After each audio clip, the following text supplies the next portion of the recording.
चलें जी, बिस्मिल्लाहिर्रहमानिर्रहीम। Students, marker नहीं है, बोर्ड मार्कर, ये मेरा उधर ही रह गया शायद। है किसी के पास? क्या हाल चाल है बच्चों, ठीक ठाक है? ठंड ज़्यादा तो नहीं लग रही? लग रही है तो फिर चादरियों को गरम खुराक खाया करें, ठीक है?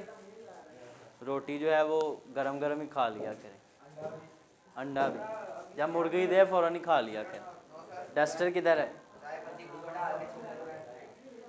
हाँ, ये भी सही है।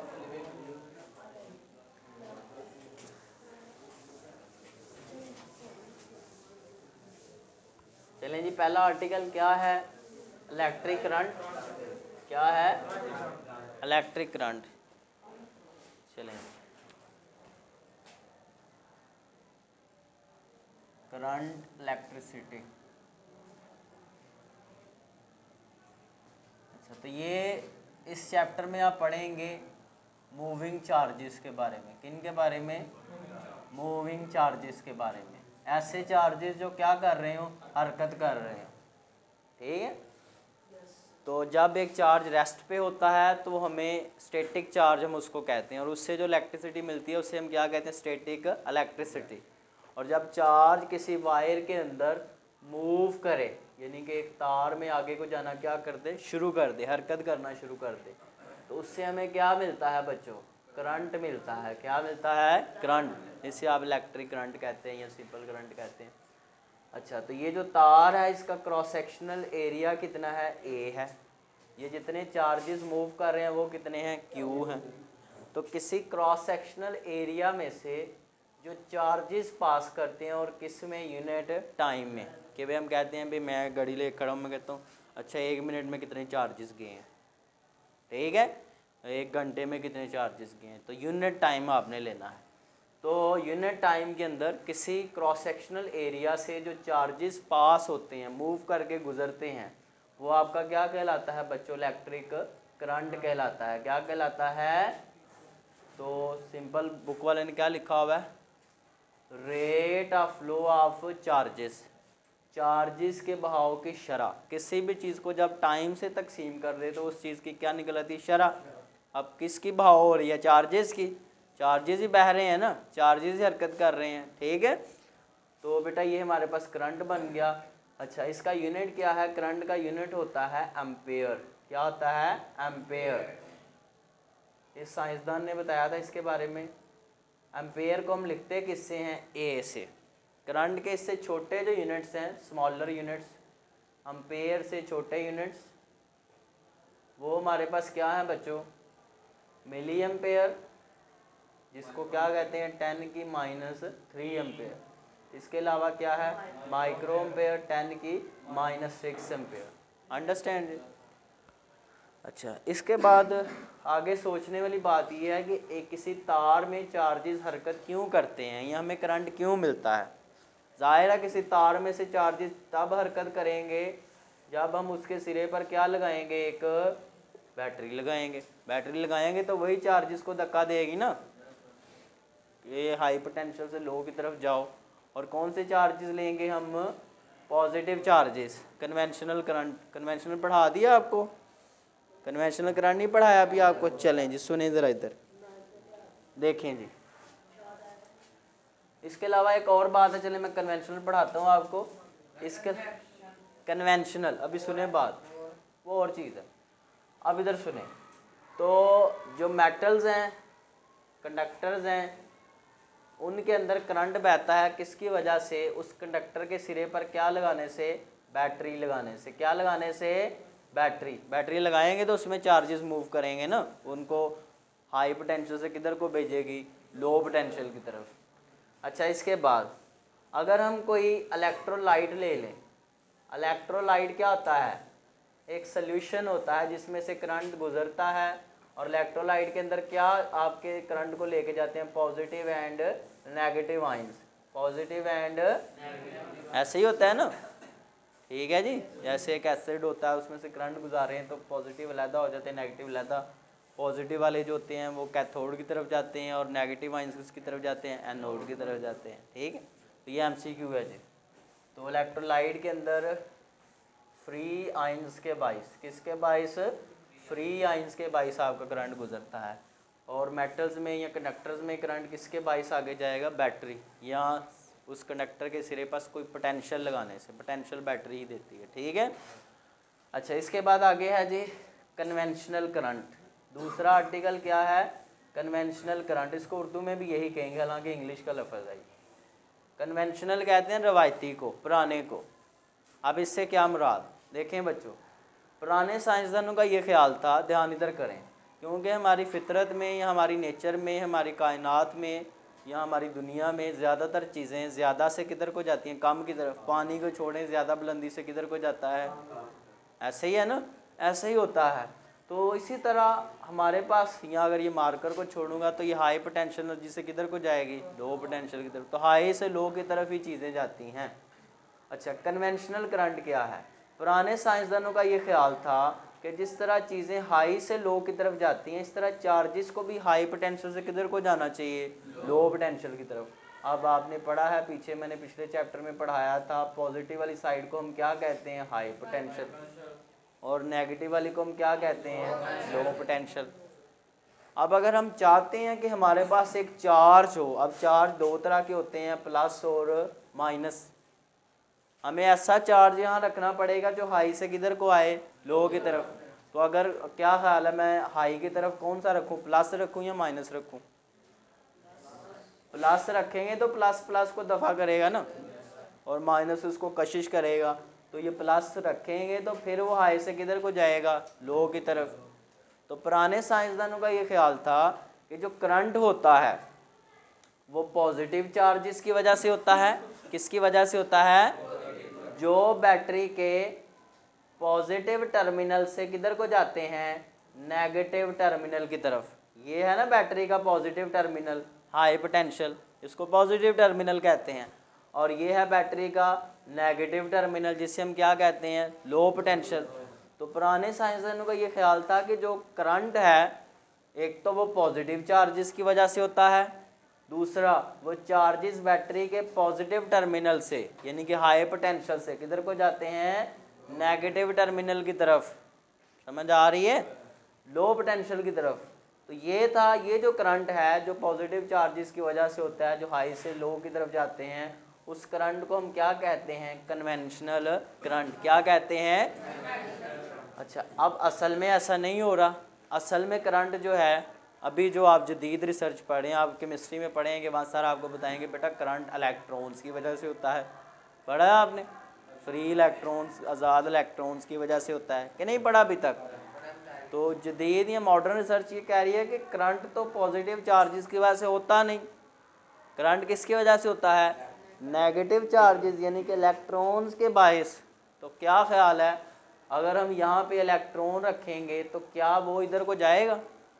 ये प्लस माइनस को पकड़ के रखेगा, जाने नहीं देगा। आगे भी मौत पड़ी हुई है, आगे भी माइनस है, वो कहेगा मैंने तो नहीं जाना उधर, उधर तो फूफो का घर है कि नहीं? वो आगे से डांटेंगे तो वो कहेगा इधर ही रहें आप। समझ आ रही है? तो वो आगे नहीं जाएगा। अब जो असल करंट है वो माइनस चार्जेस की वजह से। अब अगर हम माइनस को हरकत देना चाहते हैं तो उसके लिए लाजमी है कि उसको हम इधर ना रखें, बल्कि किधर रखें? इधर रखेंगे तो माइनस माइनस को दफ़ा करेगा ना, और आगे से प्लस स्वागत करेगा कि आ जाओ भाई। समझ आ रही है? तो असल में क्या होता है कि करंट प्लस वाले चार्जेस की वजह से नहीं होता, बल्कि माइनस वाले चार्जेस की वजह से होता है, जो कि लो पोटेंशियल से किधर को जाते हैं?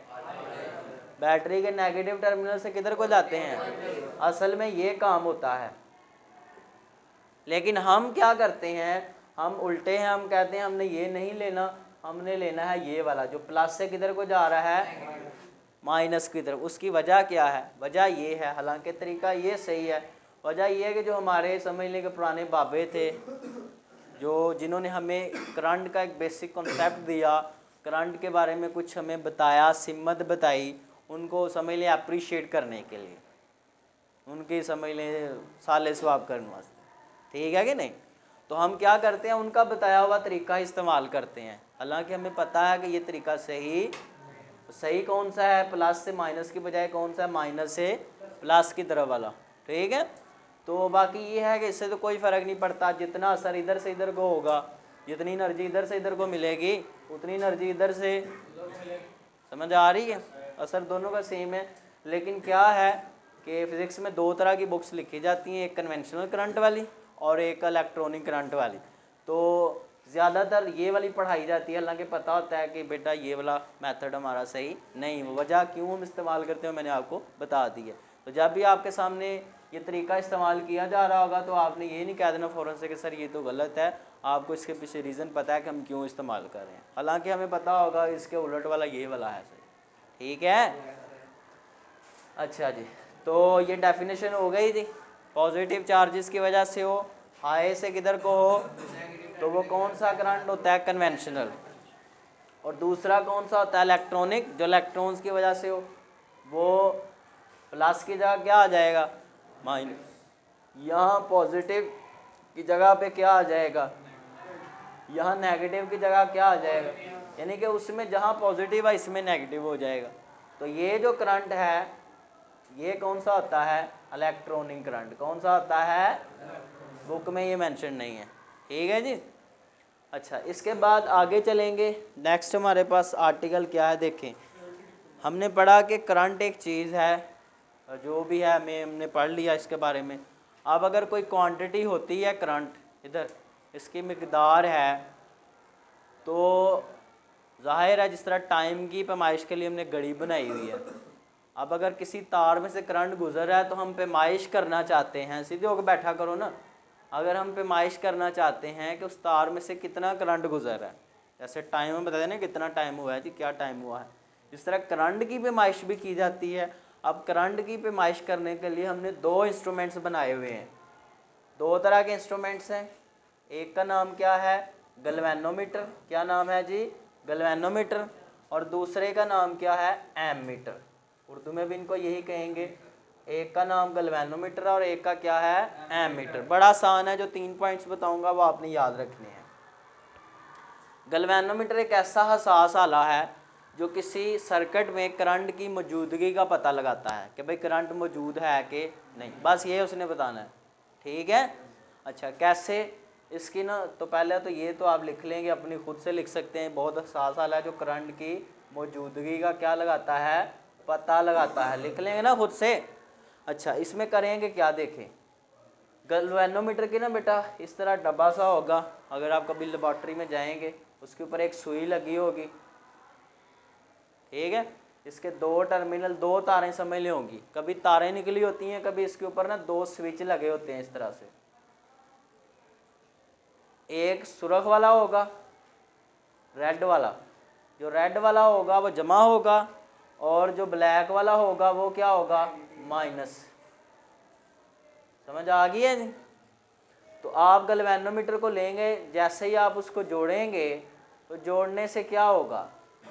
आप उस सर्किट के साथ बैटरी है या सर्किट है जो भी है चेक करना चाहते हैं कि उसमें करंट मौजूद है कि नहीं। अच्छा, जब आप जोड़ेंगे तो आपने पोलैरिटी का ख़ास ख्याल रखना है। पोलैरिटी से क्या मुराद?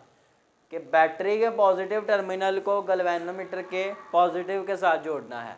पोलैरिटी कहते हैं पोल से निकला है, प्लस प्लस के साथ, माइनस माइनस के साथ, माइनस इसके माइनस के साथ। तो जैसे ही आप जोड़ेंगे ना, अगर तो इसमें करंट हुआ तो ये जो गैल्वेनोमीटर की सुई है ये क्या करना शुरू कर देगी? हिलना शुरू कर देगी, डिफ्लेक्शन शुरू कर देगी। ठीक है कि नहीं? तो अगर तो गैल्वेनोमीटर की सुई हिले, हरकत करे, डिफ्लेक्शन दे, तो फिर हम कहेंगे करंट मौजूद है। और अगर लगाने से सुई नहीं हिल रही तो इसका मतलब करंट मौजूद नहीं है। ठीक है जी। अच्छा, उसने कहा है कि करंट अगर थोड़ा सा मिली एम्पेयर में भी करंट मौजूद होगा ना, थोड़ा सा करंट भी 10 की -6, तो भी गैल्वेनोमीटर में बता देगा सुई हिलेगी। ठीक है जी। तो यानी कि थोड़ा सा करंट भी काफ़ी है इसकी सुई को फुल घुमाने के लिए। ठीक है। अच्छा, इसके बाद आगे दूसरा क्या है जी? एक अच्छा जो गैल्वेनोमीटर होता है, एक दूसरा आपने ये याद रखना है कि जब इसको जोड़ते हैं तो पोलैरिटी का ख़ास ख्याल रखते हैं। मैंने बता दिया ना, प्लस को प्लस के साथ और माइनस को माइनस के साथ जोड़ दिया जाता है। तीसरा पॉइंट आप ये कह सकते हैं कि गैल्वेनोमीटर को कौन से तरीके से जोड़ा जाएगा? सीरीज तरीके से। कौन से तरीके से? क्योंकि मैंने आपको बताया था, अगर आपको याद हो सीरीज़ में सारे करंट्स, यहाँ आपने पढ़ा था ना चार्जेस, पिछले चैप्टर में आपने चार्जेस पढ़े हैं। सीरीज तरीके में सारे चार्जेस आपस में क्या होते हैं, बराबर, याद है। तो जब चार्जेस, अब चार्जेस से हमें क्या मिलता है, करंट मिलता है Q/T।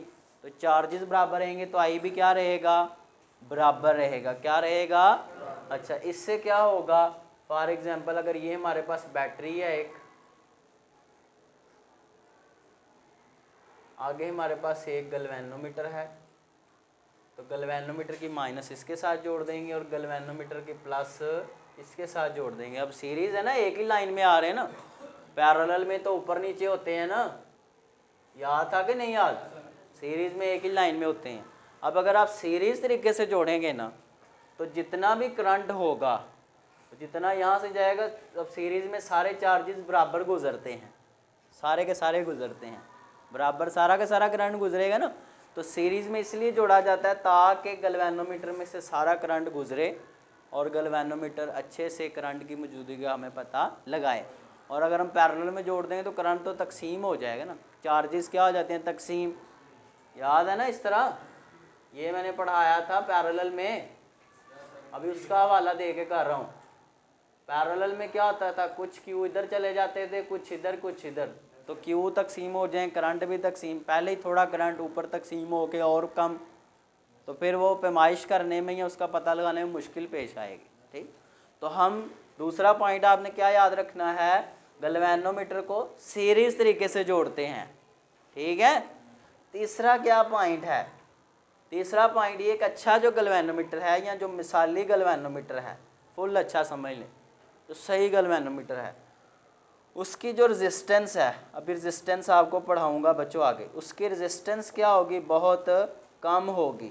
रेजिस्टेंस क्या होगी, बहुत कम होगी। रेजिस्टेंस क्या होता है, रेजिस्टेंस कहते हैं करंट की मज़ाहमत, करंट को जिस चीज़ ने आगे से रोकना होता है ना आगे जाने से, वो क्या होती है, रेजिस्टेंस, मुखालफत। क्या होती है, मुखालफत। अब देखें, अब आगे रेजिस्टेंस पढ़ाऊंगा तो फिर आपको ये चीज़ समझ आ जाएगी, मैं इस डिटेल में नहीं जाता। तो एक अच्छे, इसमें से, हाँ जी, करंट ज़्यादा गुजर सके। अब देखें जी, तो एक अच्छे गैल्वेनोमीटर की रेजिस्टेंस क्या होगी, बहुत कम होगी। अब जितनी मुखालफत कम होगी उतनी चीज़ ज़्यादा गुजरेगी ना। ठीक है, रेजिस्टेंस मुखालफत है, ताकि करंट क्या हो, ज़्यादा करंट गुजर सके, क्या कर सके, ज़्यादा करंट गुजर सके। याद रहेगी ये बात।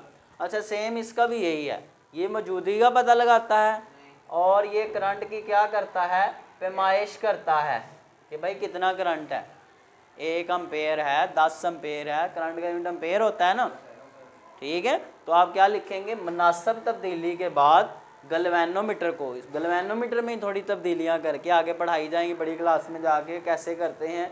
गैल्वेनोमीटर में मुनासिब तब्दीली करके गैल्वेनोमीटर को किस में तब्दील कर दिया जाता है, एमीटर में। किस में तब्दील कर दिया जाता है, और एमीटर जो है वो 1 एम्पेयर से लेके, जो आपको बाज़ार में मिल जाते हैं, 10 एम्पेयर तक करंट की पैमाइश कर सकते हैं, इससे ज़्यादा भी करने वाले होंगे।